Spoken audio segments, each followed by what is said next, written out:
Square root of perfect square. बहुत आराम से देखिए, ध्यान देके देखिए, एक बार ध्यान लेंगे हमेशा के लिए काम आएगा।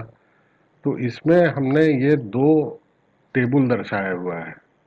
ये एक्चुअली आपके लिए है, समझने के लिए है। इसको समझ लेने से स्क्वायर बनाने में, स्क्वायर निकालने में बहुत सुविधा हो जाएगी।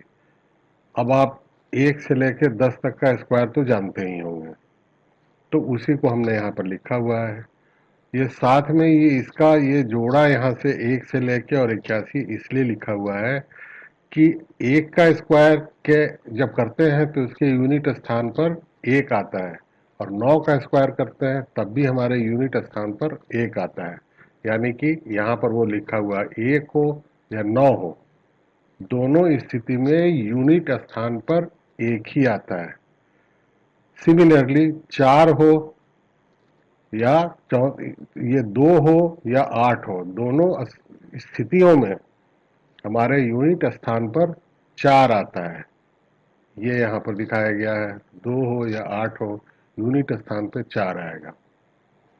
सिमिलरली 3 हो या 7 हो, दोनों स्थितियों में यूनिट स्थान पर 9 आएगा। 3 का स्क्वायर होता है 9, 7 का स्क्वायर होता है 49, दोनों स्थिति में 9 आ गया। अब 4 हो या 6 हो, 4 का स्क्वायर 16, 6 का स्क्वायर 36, दोनों स्थिति में यूनिट स्थान पर 6 आता है। 5 दोनों की स्थिति में 5 यहाँ पर आ जाता है, 5 ही रहता है। यानी कि इस टेबल को एक बार समझ लेने से बहुत, इसका कंक्लूजन क्या आएगा? कंक्लूजन आएगा कि परफेक्ट स्क्वायर जो होता है उसके यूनिट स्थान पर 1 होता है या 4 होता है, 9 होता है, 6 होता है, 5 होता है, ये तो तय है। इसके अलावा अगर कोई दूसरा परफेक्ट स्क्वायर नहीं हो सकता है। और दूसरा, कोई भी नंबर जिसके यूनिट स्थान पर 2 हो, 3 हो, 7 हो या 8 हो, वो परफेक्ट स्क्वायर नहीं होता है। ठीक है, क्योंकि इन दोनों की, इसके बाद की संख्या यही हमारी बचती है। तो 2 हो, 3 हो, 7 हो, 8 हो, वैसे स्थिति में हमारा वो संख्या जो दिया हुआ है परफेक्ट स्क्वायर है ही नहीं। अब हम लोग एग्जाम्पल आगे बढ़ते हैं। पहला एग्जाम्पल लेते हैं, 576। 576 में हमको क्या करना है कि दाहिने के तरफ से, दाहिने से, अंत से दो संख्या का जोड़ा लगाते हैं। जैसे इस केस में 76, ये पेयर हुआ। ठीक है, जो पेयर लगा दिए ठीक है, लेकिन हमको फोकस करना है इसके यूनिट स्थान पर जो संख्या है, यानी कि 6। ये 6 कैसे आएगा?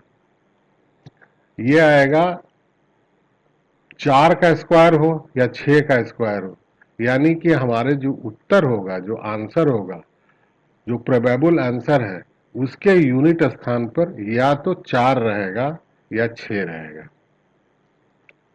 तभी तो उसका स्क्वायर अगर हम करेंगे तो उसमें ये 6 मिलेगा। इसलिए यूनिट जो आंसर है उसमें जो प्रोबेबिलिटी है वो हमारा या 4 रहेगा या 6 रहेगा।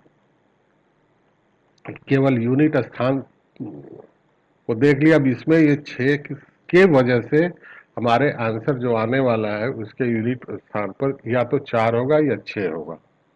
ठीक है, अब इसके बाद इस 76 को आप हमेशा के लिए भूल जाइए, फॉरगेट अबाउट 76। अब आपको क्या करना है? अब बचा ये 5। तो 5 को देखना है कि किन दो स्क्वायरों के बीच में ये पड़ता है। यानी कि 5 पड़ता है 2 का स्क्वायर हो या 3 का स्क्वायर हो। 2 का स्क्वायर 4, 3 का स्क्वायर 9, उसी के बीच में ये 5 पड़ता है। तो हम हमेशा इन दोनों में से जो स्मॉलर है, जो छोटा वाला है, उसको लेते हैं आंसर में। यानी कि हम यहाँ इस केस में 2 लेंगे। यानी कि यहाँ पर इसके बगल में जो टेंस का पोजीशन में, दोनों में 2 2 लग जाएगा। यानी कि इसमें भी 2 लगा, इसमें भी 2 लगा। अब हमारे पास दो संख्याएं आ गई, 24 या 26। इन दोनों में से एक आंसर है, लेकिन कौन सा है इसको अब हमको चेक करना है। तो उसके लिए हम करेंगे क्या कि जो हमने लास्ट में जो दो लिया था, ये दो दो की वजह से उसमें गुना करेंगे एक संख्या, यानी कि 2 और 3 के बीच में पड़ा था 5, तो एक 2 है एक 3 है, यानी कि जो एक संख्या लिए उसमें एक बढ़ा के 3 कर लेंगे, तो ये 3 ये हो जाएगा। जब गुना करेंगे तो हमारे पास एक इंक्रीमेंट किए हैं इसको, ये हमेशा 6 आ जाएगा। ठीक है, अब ये 6 और ये 5 ये दोनों अब सामने दिखाई दे रहे हैं। ये जो बचा हुआ संख्या जिस पर हम कंसंट्रेट किए हुए थे, ये संख्या इससे अगर छोटी है तो ये छोटा वाला संख्या उत्तर होगा, अगर बड़ी है तो बड़ा वाला होगा। इस केस में ये 5 इससे छोटा है, यानी कि अब हमारा ये 5 है, ये 6 से छोटा है, ये 6 से, इसलिए उत्तर छोटा वाला होगा। इसलिए स्मॉलर जो है वो हमारा उत्तर है, यानी कि ये हो गया आंसर इज 24। ये समझ में आया होगा, मैं फिर से रिपीट कर रहा हूँ। ये 576 है, इसमें हम दाहिने से इसका पेयर बनाएंगे, 76 पेयर हुआ। पेयर बनने के बाद हम इसके यूनिट स्थान को फोकस करेंगे। 6 तभी आएगा जब हमारा 4 या 6 का स्क्वायर किया जाए, तो उसका यूनिट स्थान पर जो आएगा उत्तर, उसमें यूनिट स्थान पर 6 मिलेगा, यानी कि हमारा जो प्रोबेबल आंसर होने वाला है उसके यूनिट स्थान पर या तो 4 होगा या 6 होगा। ठीक है, अब ये 76 जिसका पेयर बनाए थे, just forget about 76। Now we have to concentrate on 5। ये 5 किन दो स्क्वायरों के बीच में आता है, तो ये 2 स्क्वायर या 3 स्क्वायर।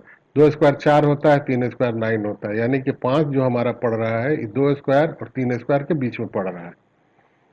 लेकिन हमारे प्रिंसिपल के हिसाब से जो स्मॉलर वन जो है उसको हम लेंगे, यानी कि इस स्थिति में 2 को लेंगे, तो हम दोनों संख्याओं में 2 2 लगा दिए। अब हमारे पास दो संख्याएं आ गई, 24 और 26। या तो ये जो आंसर दिया उसका स्क्वायर रूट 24 होगा या 26 होगा। अब इसको देखना है कि कौन सा होगा। उसके लिए जो हमारे ये 2 जो लास्ट में आया था, जो 2 यहाँ स्मॉलर हमने लिया था, उस 2 को लेंगे और उसमें एक संख्या बढ़ा के, क्योंकि तभी वो 3 होगा। यहाँ पर हमने देखा है कि 2 या 3 के बीच में है, इसलिए 2 और 3 को आपस में गुना कर देंगे, ये 6 आया। अब जो इस संख्या से हम चले थे, ये 5 6 से छोटा है तो छोटा वाला उत्तर, अगर बड़ा है तो बड़ा वाला उत्तर। इस पर्टिकुलर केस में हमारा 5 ये प्रोडक्ट से छोटा है, तो वैसे केस में हमारा आंसर हो गया 24। आइए अब नेक्स्ट एग्जाम्पल देखते हैं। ये है 4489।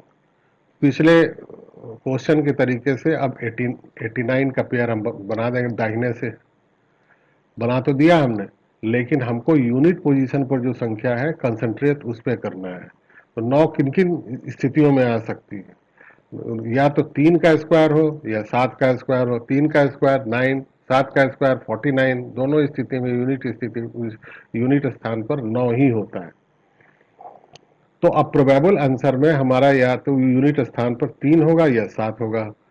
तो हमने 3 और 7 दोनों को लिख लिया, ये प्रोबेबल आंसर बनने जा रहा है। 3 है या 7 है। अब ये जस्ट फॉरगेट अबाउट 89, अब हमको कंसंट्रेट करना है 44 पर।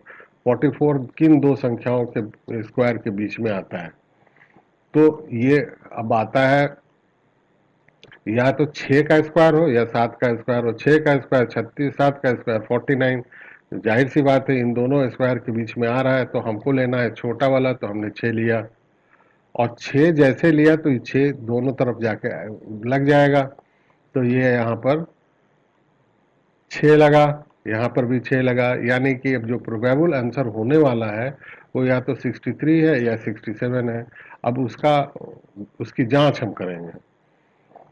तो जो 6 हमने लिया था वो 6 को लिख लिया, और उसमें एक इंक्रीमेंट करके वो 7 हो जाएगा। दोनों का प्रोडक्ट हम निकालेंगे, ये 6 हुआ। और उसका 6 में एक इंक्रीमेंट लिया तो ये 7 हो गया, इन दोनों का प्रोडक्ट हो गया 42। जब ये 42 हो गया तो अब हमको चेक करना है कि ये जो बचा हुआ जिसको हम देख रहे थे, ये 44 इस 42 से ज़्यादा है कि कम है। तो अब क्या है, अब ऐसे केस में ये ज़्यादा है,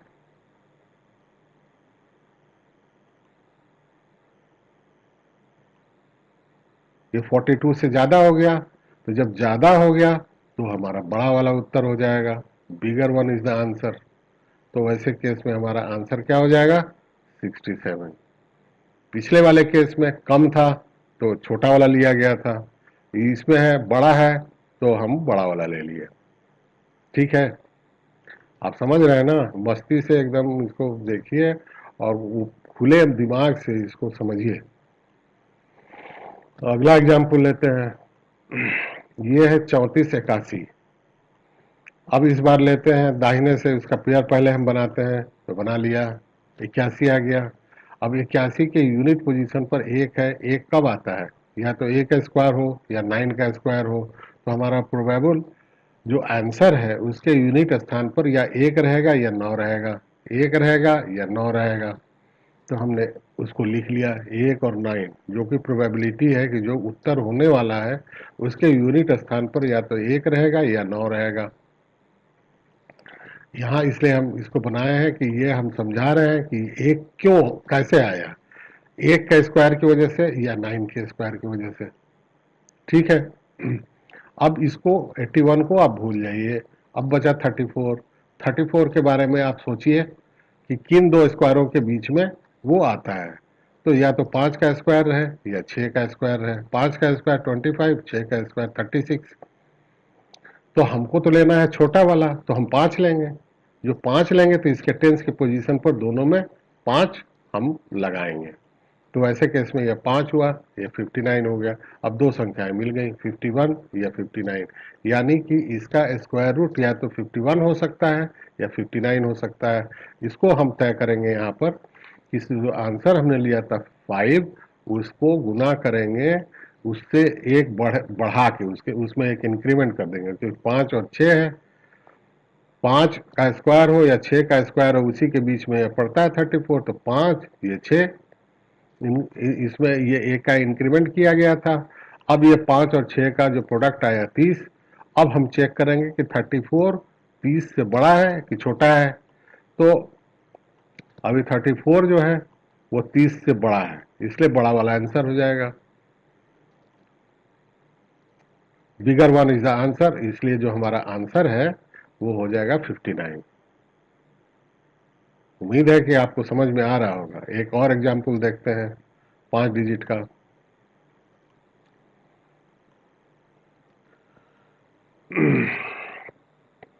ये है 15376।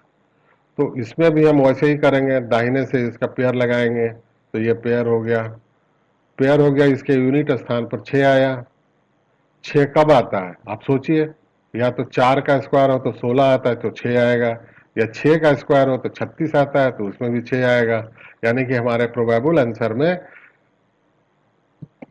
यूनिट के स्थान पर या तो 4 होगा या 6 होगा। तो हम 4 और 6 को लिख लेते हैं। ये 4 और 6 इस तरीके से दर्शाया गया है। इसका मतलब कि ये 4 या 6 इन दोनों में से किसी एक की स्थिति की वजह से यहाँ यूनिट स्थान पर 6 आया है। अब हमको 76 के बारे में भूल जाना है, अब देखना है 153 को। तो 153 किन दो संख्याओं के बीच में आता है, या तो 12 का स्क्वायर हो या 13 का स्क्वायर हो। इसको हमको पता है 144 होता है, ये 169 होता है, इन दोनों के बीच में है, लेकिन छोटा तो 12 है। तो हमको लेना है इन दोनों स्थिति में 12 को। तो 12 को लेंगे तो ये 12 लगा, ये यहाँ पर भी जाके 12 लगा, यानी कि इसका स्क्वायर रूट या तो 124 हो सकता है या 126 हो सकता है। अब इसकी हम जांच परख करें, तो जब हम यहाँ जांच परख करेंगे तो हमने ये 12 लिया था तो 12 हो गया। अब इसमें एक संख्या बढ़ा के इसको 13 करेंगे, यानी कि यहाँ पर इंक्रीमेंट लेंगे, ये इंक्रीमेंट है एक का, ये 13 हो गया। वैसे भी हमारा जो 153 है 12 और 13 के बीच में पड़ता है, तो ये हुआ 12, ये हुआ 13, इन दोनों का जो प्रोडक्ट होता है 156 होता है। अब हमको देखना है कि 153, ये 153 और 156 में बड़ा कौन है। ये अगर छोटा है तो छोटा वाला आंसर, ये अगर बड़ा है तो बड़ा वाला आंसर। तो हम देख रहे हैं कि ये 153 छोटा है 156 से, तो हमारा स्मॉलर जो है वो आंसर हो जाएगा, यानी कि 124 ये आंसर होगा। हमको उम्मीद है कि समझ में आ गया होगा। अब आपको अच्छा लगा है, ये समझ में आया है, तो आप लोग इसको सब्सक्राइब कीजिए, बेल बटन को भी प्रेस कीजिए, जिससे कि हमारे आने वाले वीडियोस का नोटिफिकेशन आपके पास पहुंचे। शेयर करें, अगर आपको अच्छा लगा तो दूसरे को भी तो अच्छा लग सकता है। शेयर करें, लाइक करें, और अगले वीडियो का इंतजार करें। अगर किसी प्रकार के किसी आपको कोई परेशानी आई होगी तो उसको कमेंट करें, मैं उसको दूर करने की कोशिश करूंगा। बहुत ही बेहतरीन विधि से मैंने इसको पिक्टोरियल रिप्रेजेंटेशन से बनाया है, ताकि ये आपके ब्रेन में जाके सेट हो जाए। ये प्रोसेस ये धीरे धीरे क्या करेगा, आपके ब्रेन को ही ट्रेन कर देगा। ब्रेन को ट्रेन करने से जैसे आप किसी संख्या को देखेंगे, स्क्वायर रूट जैसे दिमाग में आएगा कि इसका स्क्वायर रूट निकालना है, तो इससे पहले कि आप अपने को तैयार करें, आप उसका आंसर आपके ब्रेन में आने लग जाएगा ब्लिंक करने लग जाएगा। क्योंकि ये एक तरीके से रिप्रोग्राम करता है ब्रेन को। इसीलिए एक ही प्रोसेस से मैं सारे क्वेश्चन को हल करता हूँ कि उसका ठीक है अलग अलग क्वेश्चन है, लेकिन प्रोसेस उसका एक ही है, जो प्रोसेस को हम दिमाग में चाहते हैं कि आपके ट्रांसफर हो जाए। उसके बाद फिर आप महारथी बन गए। आप कहाँ सीखेंगे, आप तो फिर दूसरों को सिखाएंगे। समय देने के लिए बहुत बहुत धन्यवाद।